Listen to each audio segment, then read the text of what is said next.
连轴加班大半月，我签下千万大单，前脚踩进公司大门，后脚就被人事柳如烟拦住。庄必凡，迟到2小时，1分钟扣500，这6万块就当是给你一个教训。我皱眉解释，销售随时需要见客户，没法按时打卡。柳如烟却用嘲讽的眼神打量我。销售了不起，这么晚约客，谁知道你是靠什么手段拿下订单的？公司的风气就是被你这种人带坏了，无规矩不成方圆，以后上下班必须打卡。于是当大客户和我约时间签合同的时候，我直接拒绝。老板气急败坏地冲过来质问，我慢条斯理地甩出那份新出炉的规章制度。不好意思，现在是下班时间，客户现在要签合同，让他等着吧。凡哥早，听说张总的单子签下来了，销冠就是牛。走进公司，同事们纷纷向我道喜。刚坐下，公司群的信息响了，是柳如烟在群里喊话：为了完善公司规章制度，我决定严抓迟到早退。从今天开始，迟到早退的人需要罚款。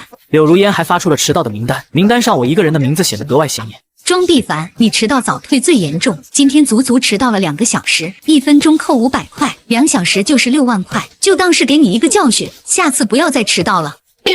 我不可置信地看着这行字，6万块，我签下这个大单，所有的奖金也才6万块，一次迟到竟然就全扣光了。迟到1分钟，罚款500块，会不会太夸张了？庄必凡可是销冠，销冠也要按时上下班，所有人必须准时打卡，不然奖金扣光。柳如烟是空降到公司的，大家都知道她是关系户，没有人敢得罪她。柳如烟，我之前连续熬了2个通宵做方案，昨晚又陪客户吃饭喝酒到半夜，所以今天才会晚到。要是按你说的上下班准时打卡，我以后还见不见客户了？柳如烟却直接拿出一份她新定好的规章制度，看好了，王总都同意了我定下的规定，你有什么问题自己克服。还有，我们是正规公司，大半夜陪客户，是喝酒还是做别的，谁知道呢？客户又不是我想什么时候见就什么时候见的。作为一个专业的销售，只要客户有需求，无论在做什么都得第一时间响应。就拿这次的张总来说，他对方案有一点不满意，我半夜爬起来连夜修改。他说昨晚有空，我立马订好他偏爱的饭店。张总爱喝酒，我就带着几个能喝的员工陪着他们喝到半夜。签下合同固然是因为方案合他心意，但我这份十足的诚意也是促成合作的关键。你什么意思啊？昨晚陪张总吃饭的人又不止我一个人，你要是认为我用了不合规的手段，就拿出证据来，不然我告你诽谤。但没多久，我就被王总叫进了办公室。必凡啊，我知道你这次辛苦了，如烟年纪小说话直，你多包容一下，不要为难他。我还以为他是个明事理的领导，可他竟然任由柳如烟胡闹。柳如烟分明是在败坏我的名声，他这样乱说，对公司的形象也有不好的影响。而且我弹性上下班公司一直都是允许的，他凭什么1分钟扣我500块？行了，如烟也是为了公司着想，你以后做事严谨一点，别做些让人误会的事。至于扣钱，你迟到本来就是不对，公司以前不计较那是公司大度，不代表你没问题。我昨晚陪客户喝酒到半夜，王总你是知道的。为了签下这个合同，我已经连续半个月加班，甚至还熬了几个通宵。之前王总你答应的，这个单子成了，给我6万块钱奖金。现在倒好，我不过是晚来了2个小时，奖金就全给我扣光了。王总脸色一沉，看向我的眼神里都是不满。庄必凡，你搞清楚，这是公司的规定，你作为员工，好好配合就行了。我看着他明显偏袒柳如烟的样子，冷笑不止。公司的规定就是销售也要准时按时上下班，迟到1分钟扣500块，是所有人都这样，还是故意针对我？庄必凡，你是签了大单就觉得自己了不起了是吧？连我的话都不听了，别仗着自己是销冠就觉得可以为所欲为。你要不是靠公司这个平台，谁会多看你一眼？年轻人要懂得感恩。我转身走出办公室，就看见柳如烟踩着高跟鞋走了过来，哒哒哒的声音仿佛在向我宣告她的胜利。庄必凡，我也是为了公司着想，你不会不想配合吧？下次注意，再扣钱你可就要道歉公司钱了。所有人都看向了我，眼神里有同情，有不解，也有幸灾乐祸。行，以后我一定遵守规定，保证准时上下班。干销售这些年，我对客户的事项来尽心，手里才攒下不少重要资源。为了维护这些客户，我倾尽心血，才换来他们的信任。可王总一句话，就把我的所有努力全归结为背靠平台的功劳。既然如此，我也不必再拼尽全力。转眼就到下班时间，我准时打卡走人，同事们都满脸难以置信。毕竟从前的我从来没有准时下过班，我却觉得这样挺好。以前为了随时服务客户，昼夜颠倒，3餐不定，如今朝10晚6，反而让我作息规律了。第二天一大早，大客户徐总的助理小黎给我打来了电话。徐总这几天的行程都排满了，就早上有2个小时空闲时间。徐总看了你的方案，觉得很感兴趣，不如你现在亲自过来跟徐总详细介绍一下。悦腾科技的徐总日理万机，我约了好多次都没能见上面，但我没放弃，从他的助理身上找突破口，总算让徐总抽出空看了我的方案。换作往常，我肯定二话不说立刻赶过去，但今天我只能遗憾回绝。抱歉，马上就到上班时间了，我们公司不允许迟到，我现在过去的话，肯定赶不上上班打卡了。你还需要打卡？公司规定，迟到1分钟扣500块，我昨天已经被扣了60000，再扣下去我就要付费上班了。多少？1分钟500？你们公司是小缅甸吧？过了一会儿，他又发消息给我，徐总问你要不要考虑来我们的公司，徐总很看好你的能力，你来的话待遇翻倍，而且不用打卡。我刚好也有换个环境的想法，回复小李。好，我会考虑。到了公司，我准时打了卡，但我一坐下，王总就怒气冲冲地走进来，朝我吼道：“庄必凡，你怎么回事？徐总想跟你签合同，你怎么不去？不就是昨天罚了你，你就故意给我闹幺蛾子是吧？”我去不了，我要是去见王总，肯定会迟到。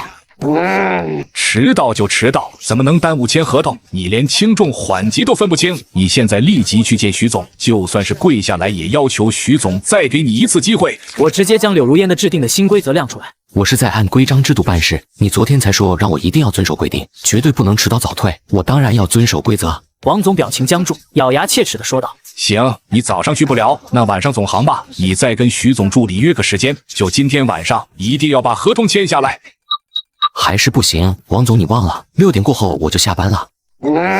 下班没见到客户，你凭什么下班？庄必凡，耽误了签合同，你信不信我现在就开了你？哼，准时上下班不是你们说的吗？我都准时上班了，当然也要准时下班，不然你也付我1分钟500的加班费。王总气得脸色铁青，两只眼睛凶狠地瞪着我。庄必凡，你别以为公司非你不可，没有你，徐总的单子别人一样可以签下来，那就拭目以待。王总却以为我在笑话他，直接当着我的面将柳如烟调到了销售部。只要谁能拿下徐总的单子，奖金10万，而且可以晋升为销售总监。王总，我一定会好好珍惜这个机会。王总十分满意，夸赞道：“长江后浪推前浪，年轻人又干劲又听话，将来前途一片光明。至于某些消极怠工的人，最好想清楚，这么好的平台是公司给你的，要懂得感恩，要知恩图报，不要有点小成绩就骄傲自满。”我心中冷笑，王总这个人最喜欢扑为员工，我也不想继续受气，直接向公司提交了离职申请。离职申请交到人事部门，柳如烟马上就知道了。庄必凡，算你识相，知道公司没有你的位置，就麻利的滚了。不过你手上的那些客户资料和方案可都是公司的，你不许带走，必须全部交给我。我无所谓，任由他将资料都转走，但他不知道，想要跟这些客户签单，可不是靠着这些冷冰冰的资料就可以的。柳如烟开始积极的接洽我之前对接的客户，用她那甜的发腻的声音跟客户讨巧卖乖。哎呀，李助理，徐总今天能不能和我见一面呢？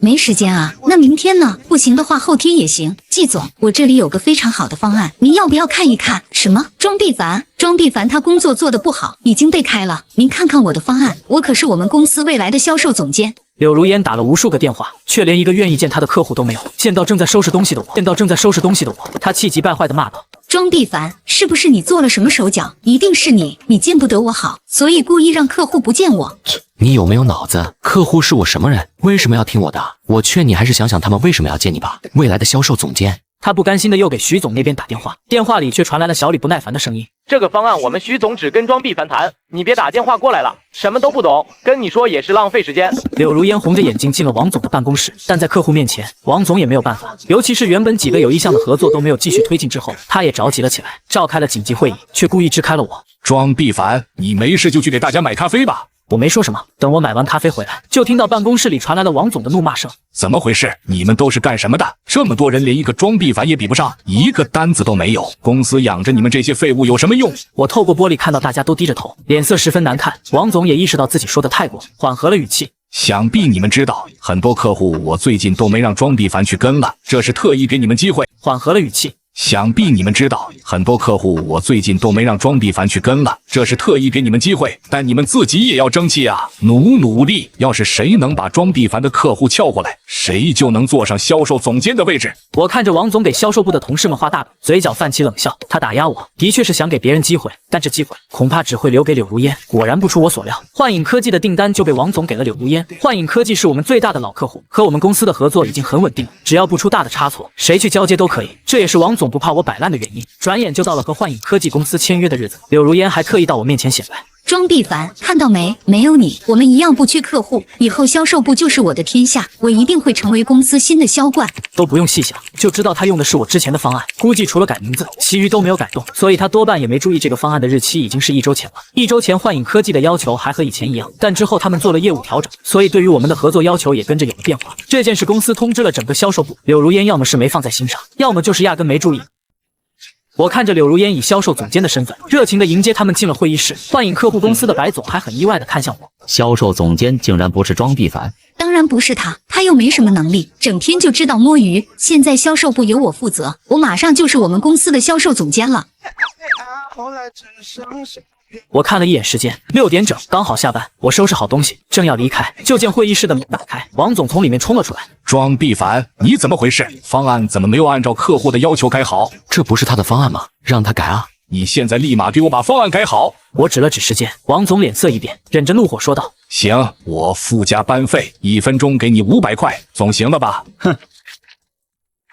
恐怕不行呢，因为我已经离职了。王总看着我手里的离职报告，瞬间变了脸色，大声质问道：“离职？我什么时候同意你离职了？”柳如烟目光心虚的闪了闪，开口道：“王总，你不是早就开不惯庄必凡了吗？他最近可是一个单子都没签，也不去见客户，只知道摸鱼。公司要这种人干什么？所以他一提出离职，我就让王总你签字批准了。”我什么时候？王总的脸色突然一沉，生气地问柳如烟：“那天你让我签的那份离职申请是庄必凡的，你怎么不说？”我说了呀，说了是销售部的同事，你自己说销售部都是废物，随手就签字了，你还说让他交接好，用最快的速度滚蛋呢。哼，王总，我的工作已经全部交接完了，我可以走了吧？幻影科技公司的白总面色不愉地对王总说道：“庄必凡走了，我们的方案怎么办？你们这位新来的销售总监连我们公司的基本情况都不了解，我们要改方案是你们也不放在心上。既然如此，我们跟贵公司的合作也没有必须继续下去了。”王总一边安抚客户，一边还不忘对我说道：“庄必凡，我没让你走，幻影科技公司的方案原本是由你负责的，你必须改好。”呵呵，王总，幻影科技公司的订单不是早就被你交给柳如烟了吗？跟我有什么关系？离职流程我都已经走完了，合理合规。我已经不是你的员工，你别想要求我做任何事。白总不耐烦地催促王总：“看来贵公司没人能改好这份方案，那合作就到此为止吧。”这次是意外，是人事变动没有事先安排好，我马上协调好，保证做出让你们满意的方案。情况紧急，王总只能黑着脸向我道歉。庄必凡，这次的确是我的安排有误，离职的事我就当你没有提过，只要你能把方案改好，有什么要求你尽管提。安排有误，要求我必须按时打卡上下班，迟到1分扣500块，把我的奖金都扣光。这些难道王总都不知道吗？不是王总你自己说的，这都是公司的规定，让我服从吗？这是什么狗屁规定？迟到1分钟就要扣500块，简直闻所未闻。难不成以后我们找贵公司的销售谈合作还要注意上下班时间？那既然如此，现在已经是下班时间，我们就不打扰了，告辞。等白总几人走后，王总竟然气得直接给了柳如烟一巴掌。你不是说方案绝对没问题的吗？现在好了，最大的客户没了，以后就等着喝西北风吧。柳如烟捂着脸被打红的脸，瞪向我：“是他，是庄必凡害的，他故意做了假方案，搅黄我们和幻影科技的合作。”方案都在你手里了，你自己没看出问题来怪谁？哦，你不会压根就没看我做的方案吧？柳如烟愣了一下，心虚地反驳我：“我只是一时忘了而已，我又不是故意的，你为什么不提醒我？我看你就是见不得我好，也见不得公司好。王总说的对，你就是只养不熟的白眼狼。”够了！王总吼了他一句，目光阴沉地看向我：“庄必凡，我再给你一次机会，留下来，之前的事就都算了，奖金我会补给你，销售总监的位子也是你的。”王总，你明明说……王总狠狠地瞪了他一眼，他才不甘心地跺了跺脚，冲我吼道：“庄必凡，你别得意，销售总监一定是我的，我就不信你真的想走。公司离了你不会有任何问题，而你离了公司就什么都不是了。”那就走着瞧呗。离开公司后，我并非如柳如烟所说的一无是处。除了悦腾科技徐总抛来的橄榄枝，猎头的邀约也接连不断，好几家公司都想挖我，开的待遇远比之前优渥。稍作修整后，我选了一家最合心意的公司，虽然是规模不大的初创公司，但它的企业文化却让我很感兴趣。尤其是面试的时候，负责人跟我说那句话：“放手去干，公司做你的后盾，公司和你们一起成长。这就是我想要的平台。正当我为入职新公司做准备时，网上突然掀起一场针对我的讨伐。原来是有人匿名发帖，说原公司倾尽所有资源将我培养成销冠，而我却忘恩负义，不仅跳槽到对家公司，还挖走了公司的员工和客户资源。帖子写得有板有眼，虽没指名道姓，但字里行间的细节，明眼人都能看出指向的是我。我走后，原公司确实流失了大批客户，毕竟这些资源本就是我一手谈下来的，没了我维护，他们不愿合作也很正常。至于员工离职，那就与我毫无关系了。据前同事透露，我离开后，销售部的日子过得格外难熬。凡哥，你是不知道，现在没有客户，我们天天被王总骂得狗血淋头。这就算了，可我们好不容易快要谈下来的订单，只要被柳如烟盯上，转眼就被王总要求给柳如烟。你说这凭什么？因为王总的不公平对待，同事们无法忍受，纷纷提出了离职。可柳如烟却在网上倒打一耙，将责任全都推到了我身上。这个姓庄的小碧池，在公司就抢同事的客户，搞职场霸凌，欺负同事。公司培养他这么久，他拍拍屁股走了走算了，竟然还挖公司的客户，人品低劣。其他公司招人的时候可要擦亮眼睛，千万不要招到这个姓庄的，名字首字母是 BF 的人。这事闹得沸沸扬扬，连我即将入职的新公司都收到了风声。就在我以为他们可能会打消录用我的念头时，新公司却发来让我按时入职的消息，一股暖意涌上心头。我暗下决心，必须在入职前彻底了结这桩麻烦。我直接起诉了柳如烟，控告她传播不实谣言，对我造成了身心损害。起初柳如烟还嘴硬，辩称帖子没指名道姓，直到我拿出铁证，我冒充她的粉丝讨伐，截下了她私聊时连名带姓辱骂我的记录。这个小碧池就是我们公司的庄碧凡，现在他走了，但是之前我们很多同事都被他欺负过，而且他笼络客户的手段也很脏。那些幻影科技公司的徐总知道吧？点名只要庄碧凡，他们之间肯定有猫腻。还有星辰科技公司的张总，就前段时间还给了庄碧凡一个大单，那可是庄碧凡用见不得人的手段换来的。我们公司就是看不惯他这个行为，所以扣了他的奖金，结果他转头就背叛了公司。记住要跟你们身边的人说，千万不能招这种忘恩负义的人。